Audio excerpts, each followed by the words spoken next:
Freddy Krueger, from social anxiety to the dream demon. Freddy Charles Krueger, universally known as Freddy Krueger, is not just a slasher villain. He is a pillar of horror. Created by Wes Craven, he quickly transcended his cinematic origin in A Nightmare on Elm Street, 1984. He is known as the Springwood Slasher and the Dream Demon. His emblematic weapon, the glove with sharpened blades, distinguished him from the other serial killers and symbolized his method of attack in the dream realm. The key to his fame lies in the collapse of the ontological boundary between wakefulness and fantasy.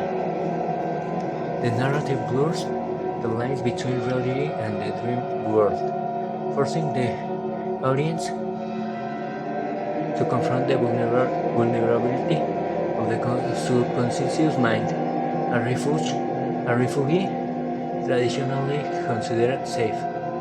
Freddy Krueger's cultural success stems from the intersection of the two fundamental origins, a basis in real biological and medical inspiration.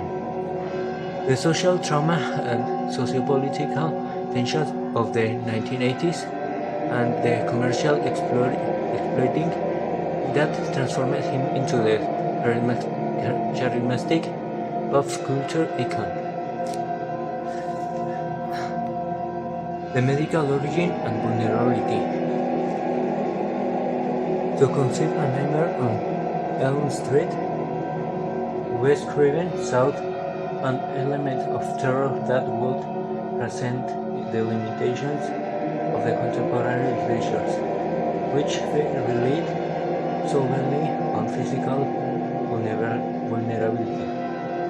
He chose instead to attack his victims at their most defenseless point, the subconscious, where physical defense is impossible. The most chilling foundation of Krueger's mythology lies in this basis on real-life events. Craven was inspired by a terrifying wave of mysterious deaths that occurred in the late 1970s and early 1980s, a phenomenon associated with sudden unexplained nocturnal death syndrome. This syndrome caused 170 deaths between 1979 and 1981, affecting communities in the United States, China, Hawaii, the Philippines, and England. Most disturbing was that the victims, most young, healthy men, died amid extreme nightmares. Many developed paralyzing anxiety, attempting to avoid sleep elsewhere, fearing that sleep itself was the vector of this. The use of sounds gave Krueger's horror a scientific legitimacy. His threat internalized, attacking the victim's mind in its most defenseless state. The fictional biography and mob justice. Frederick Charles Krueger begins life as human, a serial killer known as the Springwood Slasher, in the suburban community of Springwood, Ohio. His background is suspended in symbols such as a Freddy death, The Final Nightmare, 1991, where he is described as the son of hundreds maniacs, born to his mother Amanda Krueger. As an adult, Krueger dedicated himself to kidnapping and murdering children, using his boiler room as the site of his crimes.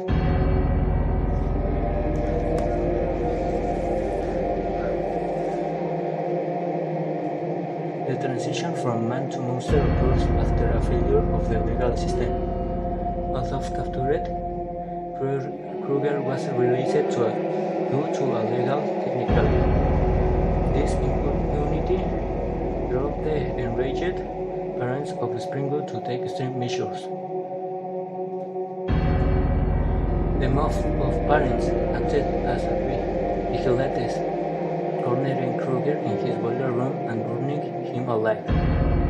This provided the horrific burn scars that defined his appearance. Krueger's physical death was not his end. After the lynching, he made a pact with the dream demons or dream worms and transformed him into a supernatural being and being endowed with inexhaustible evil and the ability to attack his victims in the dream world. Is primarily goal to punish the children of those parents who executed too. It is important to note that Krueger narrative canon is unstable. The story has been rewritten multiple times.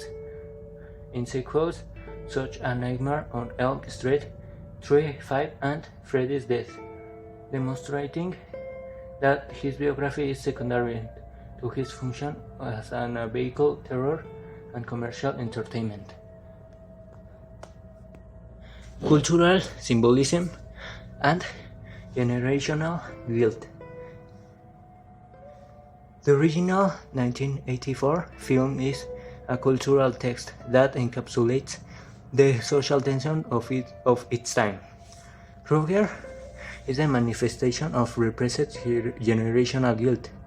His revenge mechanism, attracting teenagers, serves to punish the sins and moral failures of their parents' generation, who allowed his escape and later covered up their crime by lynching him.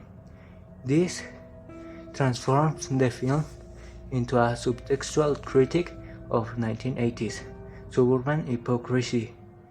Freddy becomes the dream-bag embodiment of the buried secret.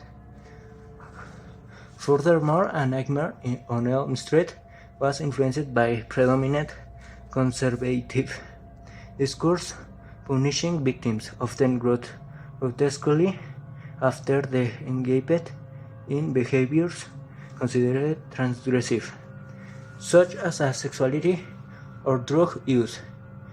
One example in Glenn Lentz, played by Johnny Depp, death scene, which is implied to have been included by marijuana use.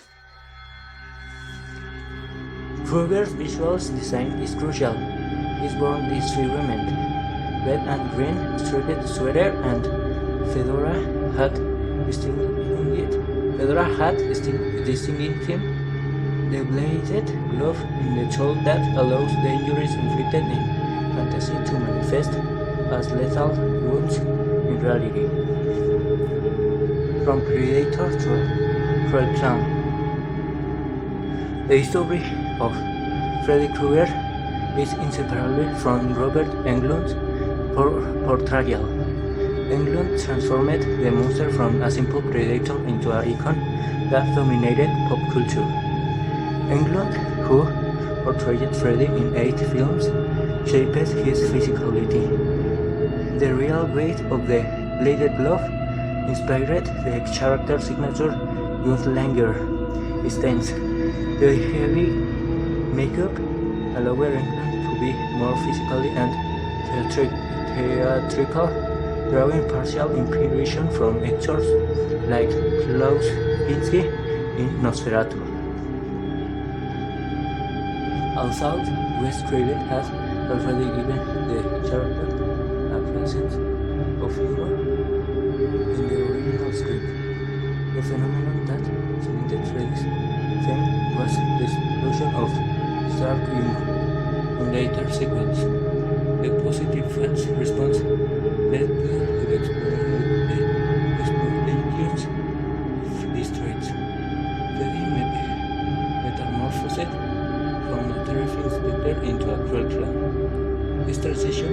purely terrified to only was marketing decision. While it served as a long and profitable franchise, an exemplar in Dream Warriors, it sacrificed pure horror for entertainment, diminishing Freddy's ability to generate genuine psychological fear.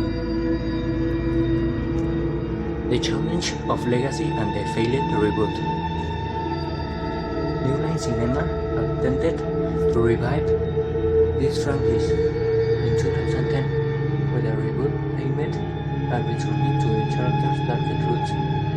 The 2010 reboot, directed by Samuel Bayer, explicitly sought to abandon humor and become a much darker and more realistic story. The goal was re-establishing Freddy as the purely rotten and evil villain, distancing him from the cult Freddy. Actor Jackie Early Haley took on the difficult task to replacing England. Haley's Krueger was shorter, with more realistic and darker brown makeup. Some critics perceived him as a objectively more frightening. Furthermore, his reboot addressed the themes of child sexual abuse much more explicitly, intending to add repulsive layers of evil of the character. However, the reboot was poorly received by both fans and critics. The failure was attributed to monumental script problems and a lack of creative vision. The main reason for the failure lay in this film's inability to replace the deeply rooted cultural icon. Audience has already canonized the charismatic and comedic version of Krueger. The attempt to return to pure darkness, addressing sensitive themes graphically, resulted in a discordant cinematic experience that could not compete with the nostalgia and charm established by Robert Englund. The Demon's enduring legacy.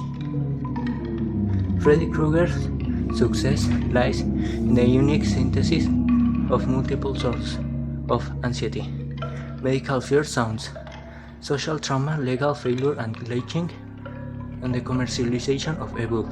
Is dark humor brought to life by Robert Englund. Krueger has secured his place in the horror canon, destined to stand alongside historical figures like the Phantom of Opera Lon Chaney and Frankenstein monster Boris Karloff.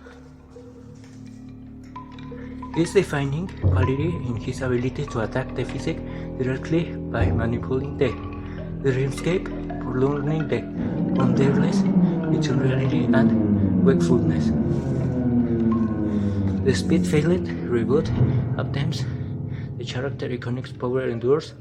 Wes Craven Estate is currently gathering proposals for a possible resurrection of the saga. He suggests that, as long as Dream exists, Freddy Charles Krueger, the Eternal Demon, will remain a living representation of evil in the global collective unconscious.